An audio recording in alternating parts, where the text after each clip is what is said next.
Just একটা ভুল সিদ্ধান্ত শেখ হাসিনার সরকারের পতন ঘটিয়ে দিয়েছিল। একটা ভুল সিদ্ধান্তে, একটা ডায়লগের কারণে পুরো বাংলাদেশ শেখ হাসিনার বিরুদ্ধে দাঁড়িয়ে গিয়েছিল। খেয়াল আছে তো? রাজাকার। আজকে আমাদের উত্তরার মাইলস্টোন কলেজে যে ঘটনাটা ঘটেছে, সেই ঘটনার পর সারা বাংলাদেশের মানুষ এক ধরনের ক্ষুব্ধ এই সিচুয়েশনে অনেকটা তালগোল পাকিয়ে ফেলছেন আমাদের উপদেষ্টারা। আমাদের বিচক্ষণ একজন ব্যক্তিত্ব, প্রধান উপদেষ্টা ডক্টর মোহাম্মদ ইউনূস, তিনিও যে আসলে তালগোল পাকাবেন সেটা কিন্তু পাবলিক আশা করে নাই। আর ডক্টর আসিফ নজরুল ইসলামকে নিয়ে আজকে বলছি যে বিদেশ থেকে চিকিৎসক এনে চিকিৎসা করাবেন, এই ধরনের ডায়লগে ফুল টাইম পলিটিশিয়ান হিসেবে আপনাদেরকে মানুষ দেখে। কথা বলছি টাকা। আহত জুলাই যোদ্ধারা সবাই কি টাকা পাইছে? সরকার অনেক টাকা বাজেট করছে, পাবলিক অনেক টাকা দিছিল এনসিপির হাতেও বন্যা টন্যার জন্য। এই টাকাগুলোর কি সুষ্ঠু ব্যবস্থা হয়েছে? হয় নাই। যার কারণে সাধারণ মানুষের এখন আর এদের কাছে টাকা পয়সা দেওয়া নিয়ে আস্থা নাই। এখন আজকে যখন আমাদের প্রধান উপদেষ্টা এই মাইলস্টোন কলেজে আহত ছাত্রদের বা তাদের এখানে যারাই আছেন তাদের চিকিৎসার জন্য তিনি পাবলিকলি একটা স্টেটাস দিচ্ছেন ভিক্ষা তোলার জন্য। আমি এটা ভিক্ষাই বলছি, কারণ আমরা জনগণ যখন দান করে, এটা হচ্ছে ভিক্ষা, ভালোবাসা। আমরা সাধারণ লেভেলে এক হিসাব, কিন্তু প্রধান উপদেষ্টা ডক্টর মোহাম্মদ ইউনূস তিনি যখন পাবলিকের কাছে হাত পাতছেন, পাবলিকের ঠেলায়, পাবলিকের গুতানিতে, দিন শেষে তিনি বুঝতে পারছেন যে তার এই সিদ্ধান্তটা রং ছিল। এমনকি সবাইকে অবাক করে দিয়ে তিনি পোস্টটা ডিলিট করেছেন। ডিলিট কি ছিল পোস্টটাতে? তিনি আপনার এই পর্যন্ত যখন সারা বাংলাদেশে শোক চলছে, সেখানে তিনি একটা পোস্ট করেছেন।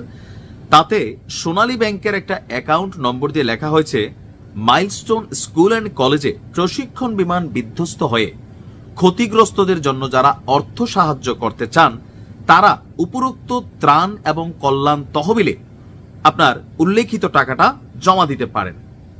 প্রশ্ন হচ্ছে, ডক্টর মোহাম্মদ ইউনূসের যে প্রতিষ্ঠান গ্রামীণ ব্যাংক, তার যে কর মাফের বিষয়, যে এখান থেকে নানান ধরনের মানবিক কর্মকাণ্ড করা হয়, উইথ ডিউ রেসপেক্ট, বাংলাদেশের মানুষ খুব কমই শুনছে গ্রামীণ ব্যাংক বাংলাদেশের কোন দুর্যোগে কোন ভূমিকা রাখছে। ডক্টর মোহাম্মদ ইউনূস তিনি রাষ্ট্র ক্ষমতা গ্রহণ করার পর প্রথম ধাপে 666 কোটি টাকা রাজস্ব ক্ষমা পেয়েছেন। এই টাকাটা তিনি রাষ্ট্রকে পে করতে বাধ্য ছিলেন, কিন্তু ক্ষমতায় আসার পরে সেটা মাফ হয়ে গেছে। গ্রামীণ ব্যাংকের অনেক সুযোগ সুবিধা তৈরি হয়েছে। আমরা প্রশ্ন করতে চাই, ডক্টর মোহাম্মদ ইউনূসের এই কল্যাণ তহবিল রাষ্ট্রের কোন জায়গায় ব্যবহৃত হয় যে আজকের দিনেও এখানে কতজন 100-150 সামহাও ক্ষতিগ্রস্ত, অথবা 200 জনপ্রতি 1 কোটি দিলেও 200 কোটি হওয়ার কথা, 1 কোটি তার দিবে না, ধরে নিলাম। রাষ্ট্রকে এই টাকাটা দেওয়ার মতো টাকা রাষ্ট্রের কাছে নাই।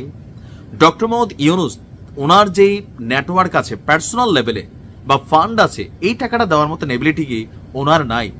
উনি রাষ্ট্র ক্ষমতায় বসার পর জনগণের মুখে যে সমালোচনা যে উনি ওনার জন্য বিদেশে আদম ব্যবসার লাইসেন্স নিয়েছেন, উনি ওনার জন্য গ্রামীণ ইউনিভার্সিটির লাইসেন্স নিয়েছেন, উনি ওনার মামলাগুলোকে খারিজ করেছেন, উনি রাষ্ট্রের জনগণের জন্য যে ট্যাক্স আমি আপনি দেই, ওনারও কিন্তু এই ট্যাক্সই দেওয়ার কথা ছিল 666 কোটি টাকা এনবিআর এর, এগুলো মাফ করাই নিছেন।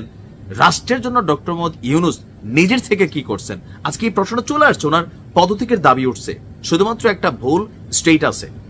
যখন এটা নিয়ে সমালোচনা শুরু হয়েছে, তিনি তখন স্ট্যাটাসটাকে ডিলিট করে দিয়েছেন। কিন্তু ডিলিট করলেই কি আর ডিলিট হয়? ফেসবুকে আপনি একটা পোস্ট দিচ্ছেন, মুহূর্তের মধ্যে ভাইরাল, সমালোচনায় পড়ছেন, তার মানে আপনার সিদ্ধান্তে হোক, যার সিদ্ধান্তে হোক, আপনি যে পোস্টটা দিচ্ছেন এটা আপনার ভুল হয়েছে।